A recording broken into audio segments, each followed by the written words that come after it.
Funding for Off 90 is provided in part by the Minnesota Arts and Cultural Heritage Fund and the citizens of Minnesota.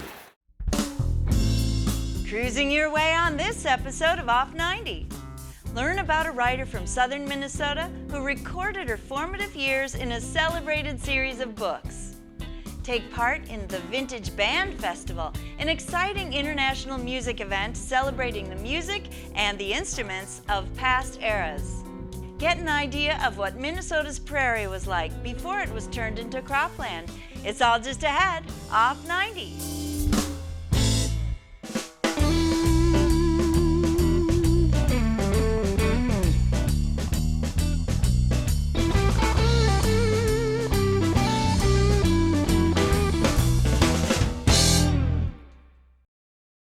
Hi, I'm Barbara Keith. Thanks for joining me on this episode of Off 90. Maud Hart Lovelace is best known for her beloved series of Betsy-Tacy books, which were based on her own life at the turn of the 20th century in Mankato, Minnesota. The childhood homes of Maud Hart Lovelace and her best friend, who the characters Betsy and Tacy are based on, are owned by the Betsy-Tacy Society. The Society has restored the homes to their original turn-of-the-century charm.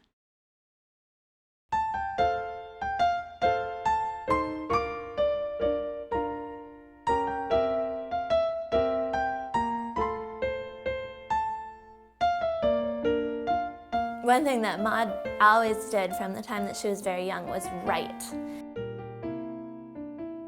It's a very encouraging message that even when you're young and you have nothing to say, just keep writing.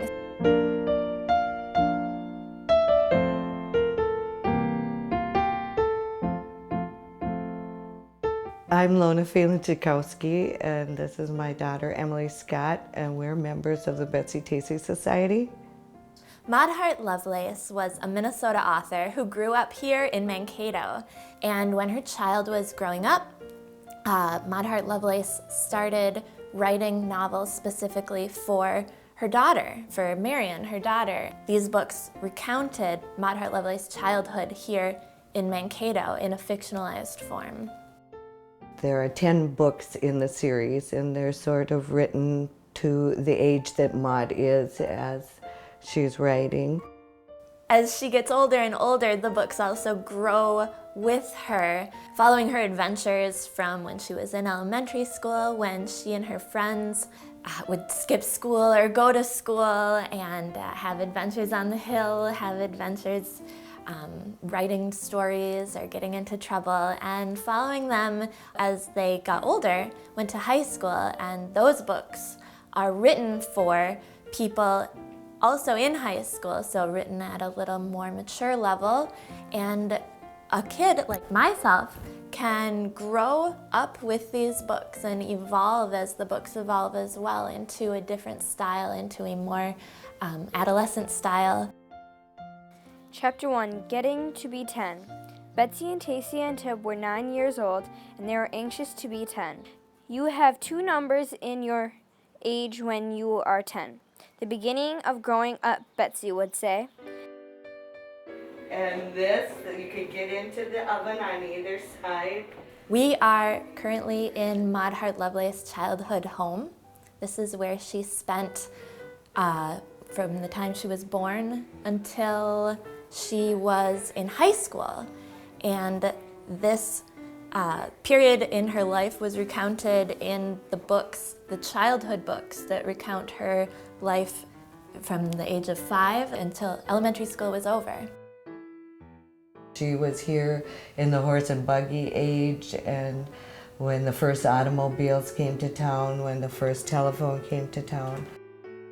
Tacy was Maud's best friend. She grew up in the house across the street. Maud and Bick, Betsy and Tacy, remained good friends all through their lives. When they were 78 years old, they took a trip to Europe, and they would call each other Betsy and Tacy, also in their correspondence. As Maud fictionalized many things, she also fictionalized the name of Mankato. And she called Mankato Deep Valley because it is a lot of rolling hills that go down into a river.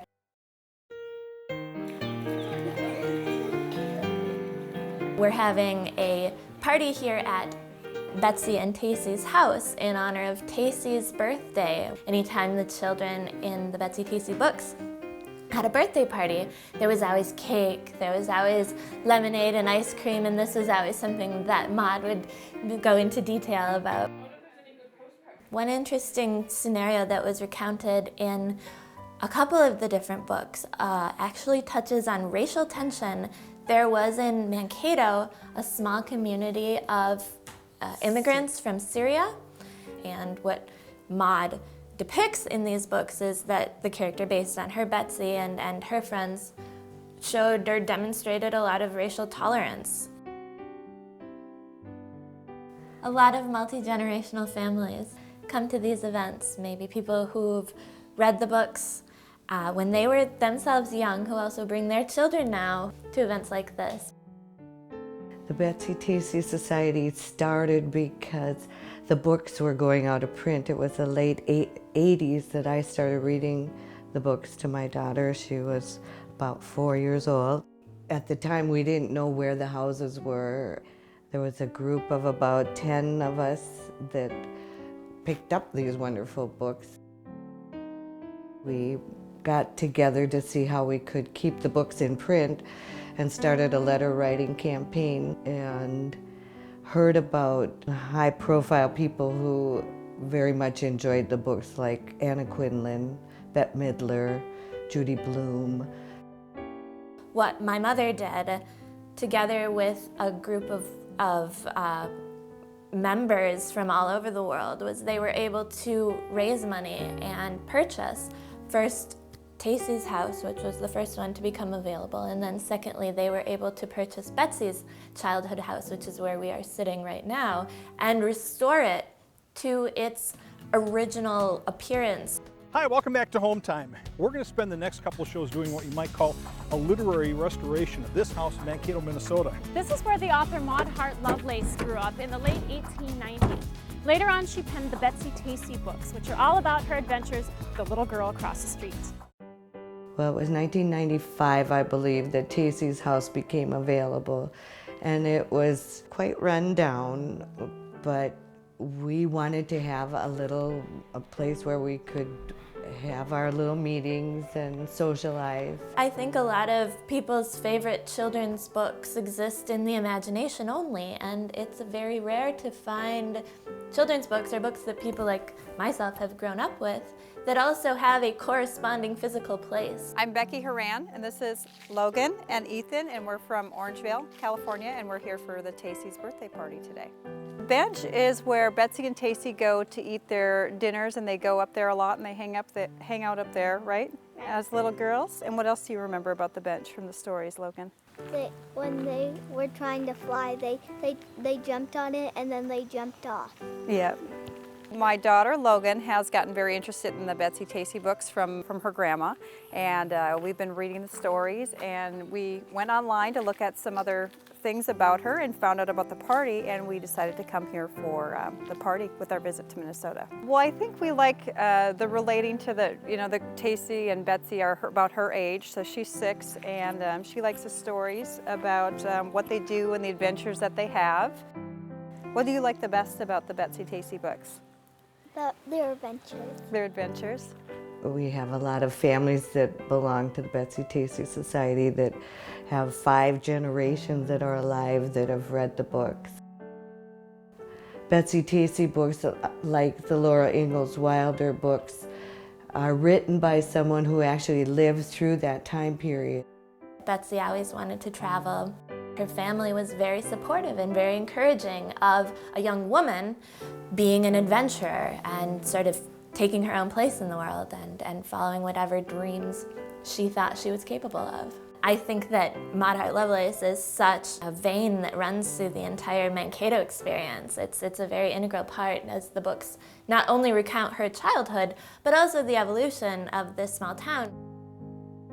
The books have a lot of message of, like, if you like something or if you have a dream, follow that dream no matter what. I think the books do a very good job of giving this message and sort of demonstrating it throughout Betsy's evolution from a child to an adult. You always see her following her stars, be they writing or traveling. It was, again, very timeless insofar as this is just something that happens in high school no matter what. You'll always have drama with boys and with friends, and it's something that you can think back upon. Oh right, Betsy handled her problem with 2 paramours by being like this. I think that some of the fun of the Betsy-Tacy series is how many mistakes and trouble Betsy and her friends get into, and how they're able to use these mistakes to grow together and to bring everybody closer.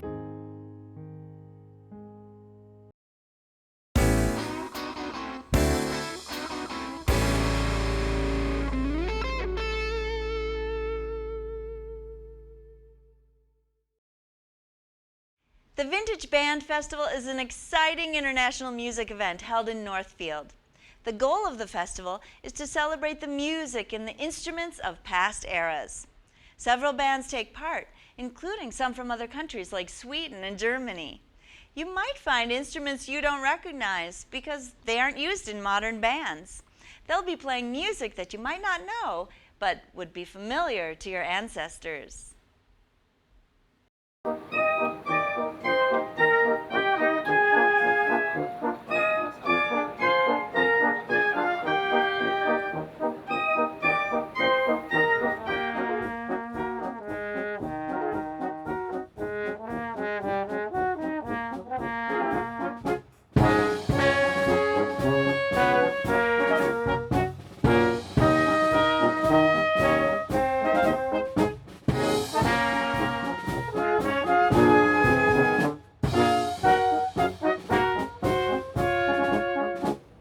The idea of this festival in Northfield, which is a beautiful little river town in southern Minnesota, is that we use the entire city as a performance space.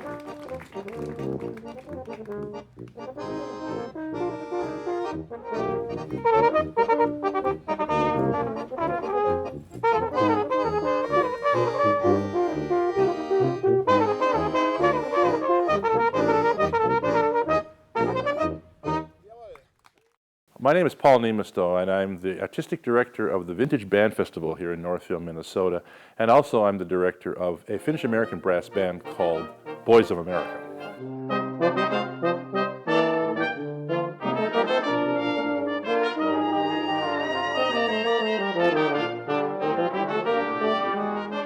Other venues around town, both outdoor and indoor, become places where we can have many bands. This year we're having 30 bands. They're not only playing in Northfield, they're also playing in other towns around the area. So there's a lot of places where things are happening, and we put it all together so that we can celebrate the sense of community beauty in the outdoors and the fact that that's a place where music can be made.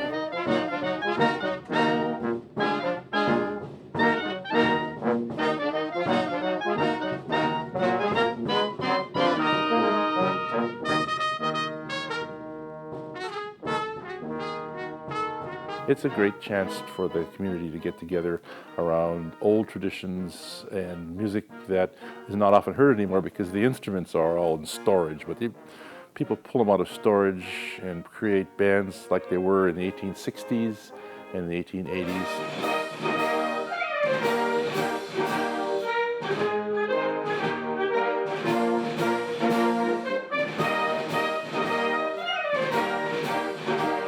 Civil War era music is like many things that were created during the Civil War. It happened really fast. So before the war, there were some community bands around and they were playing on some older instruments. The Civil War happened at about the same time that valves were invented for brass, which made valves articulating scalar material rather than just overtones like a bugle. All of a sudden, that instrument could be brought outside. It would make much more sound than a clarinet or a flute. So then, just at the time when they were really needed, the Civil War created an opportunity for bands to develop.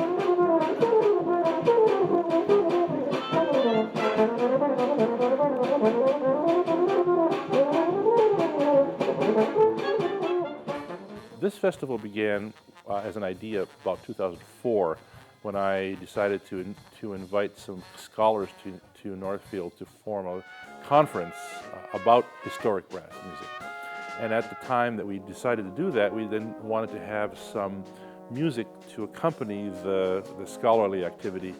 And I started to invite some bands to come by to play for this international crowd.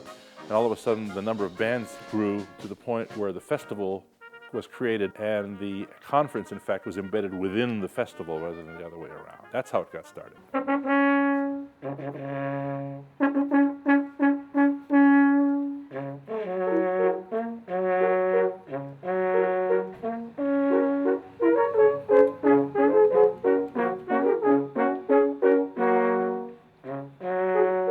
I'm a French horn player, so this is just, it's similar to the French horn, but it's a lot mellower sound. It's a lot of fun to play.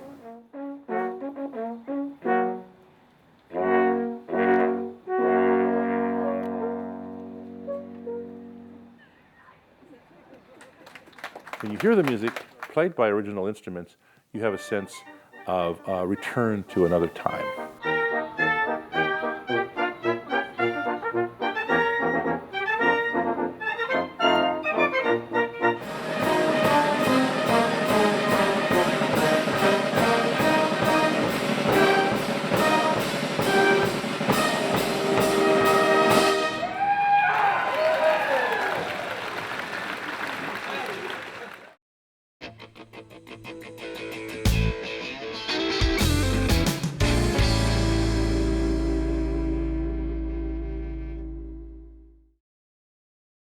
The Schottler family used to own a farm just outside of Austin, but their land has recently been rehabilitated.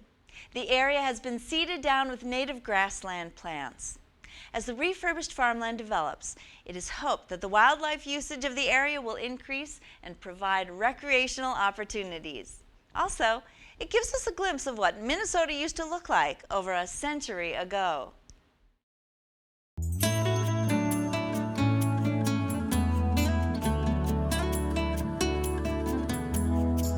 There's a lot of people who drive by this and call it a weed field. The average person in the public probably doesn't distinguish a whole lot between weeds and prairie, unless the things that you see on the prairie are pretty. Pretty in terms of restoration doesn't really have any meaning. Our target goal is not to have it be pretty. Our target goal is to have it function.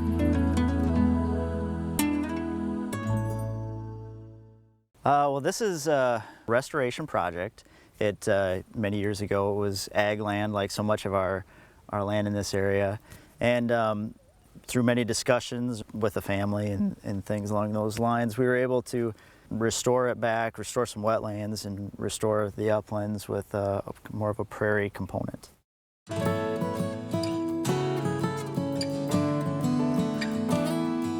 Folks like to plant trees because you grew up, you know, trees are good, more trees are good, and in many ways that they are. But places like this, prairie has its place in the ecosystem and in the habitat world as well. This looks a lot like weeds, and a lot of the farmers, when they come in, they talk about, you know, a program that we worked with them on, and they say, well, the weeds are coming up really good this year. You guys should really like what you're seeing. If you look at it with the naked eye, they do look like weeds, but there's a lot of diversity out here. There's a lot of diversity in a prairie. I think I heard once that, you know, there's 240 different species that were on the prairie. I don't know that all of those were growing right here, but it just gives you an idea of how much diversity there was on the landscape.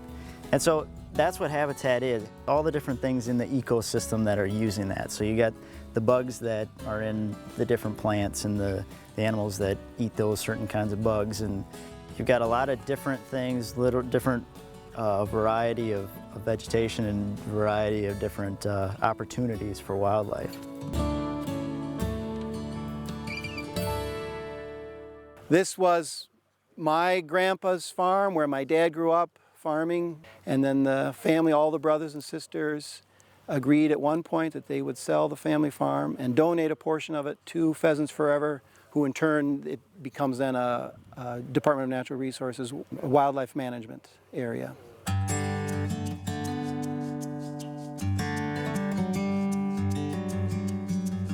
We have to be careful when we assess remnants to say, oh, it looks really pretty, because we want it to function a certain way. Particularly, we're trying here to do a restoration that would promote endangered, threatened species of grassland nesting birds. And it's doing that, but it also does look nice. It's got a lot of species that we planted hoping that they would grow. It's hard to know what things were 300 years ago, but working with the researchers on this project, when we kind of walk around, you say this has got to be pretty close to what it looked like 300 years ago. Now, not every site, not all of our when you think of set-aside programs, look exactly like those remnant type prairies, but I think we got it pretty close on this one.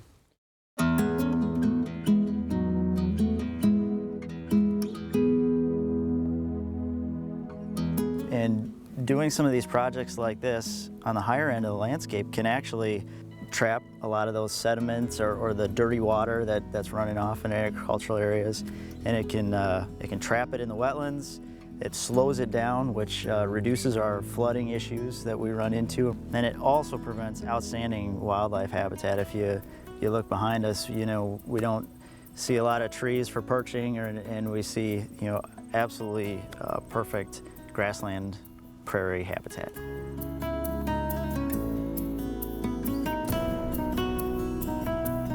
It is an experimental site in which we have planted 4 different types of prairie side by side in triplicate, 11 acres each, to both compare how the restoration techniques that we applied affect the ultimate diversity, but more importantly, we were trying to create structural differences in each of those plots. By structure meaning tall versus short, thick versus thin, to see how different animal species, songbirds, small mammals, pheasants, used those and which ones they had preferences for.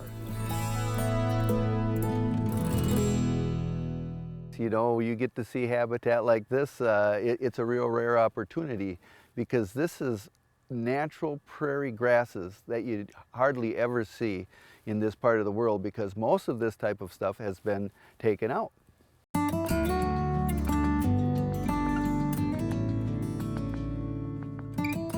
Pheasants Forever played a major role in getting this site preserved. When the family decided that they would like to see it permanently preserved and restored, they approached Pheasants Forever as a potential buyer of the site.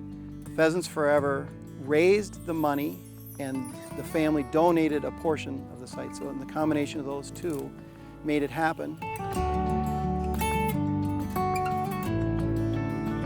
What happens is Pheasants Forever are not able to own the property. What we do is we take it and we do everything we need to the property, and then we donate it to the DNR so it has perpetual care. Also on this particular piece of property, since we were starting over, we had to not just purchase the property, we also had to start all over again and establish it in natural prairie grasses, and that's what we did.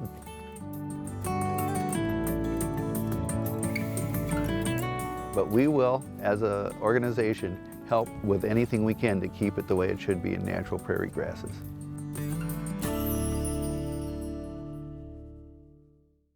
Ed's grandson is named Sean Schottler, is a doctor, and he works for the research department for the St. Croix Research, and they are part of the Science Museum.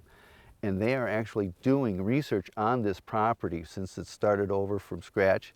They came out and did insect infestation, rodent infestation, pheasant nesting. They did all kinds of research on this, and they are continuing to do that. So we can make sure that when we do this again, we will put the proper seeds and forbs down to create the perfect habitat for birds of all kinds. There's always something happening. Whether it's chemistry or biology or physical, there's something going on. So the plants, this plant right now is growing, taking energy and saying, I got to get up there and I got to make a seed. That seed is got calories in it, nutrition, which is subsequently either going to be returned, fall in the ground and make a new plant, or be eaten by some bird who uses those calories. That calorie is either going to make another plant or be food. Later, in another month, this plant's going to say, okay, I made my seed, it's time to take my energy and go back underground with its nitrogen and the nutrients and store them there. Some of that energy goes into roots, which stay in the ground, making organic matter all throughout the year, making these soils fertile. The fact that we grow 190 bushels an acre corn down here is the result of the fact that this land was previously prairie doing that.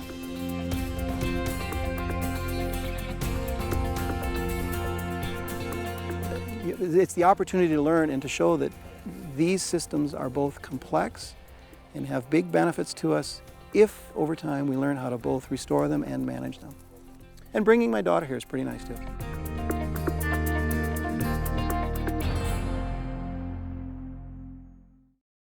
That's all for this episode. Please help Off 90 meet its financial obligations by becoming a member of KSMQ Public Television. Give us a call at 800-658-2539 or sign up online at ksmq.org. Thanks for watching. Join us next time, Off 90.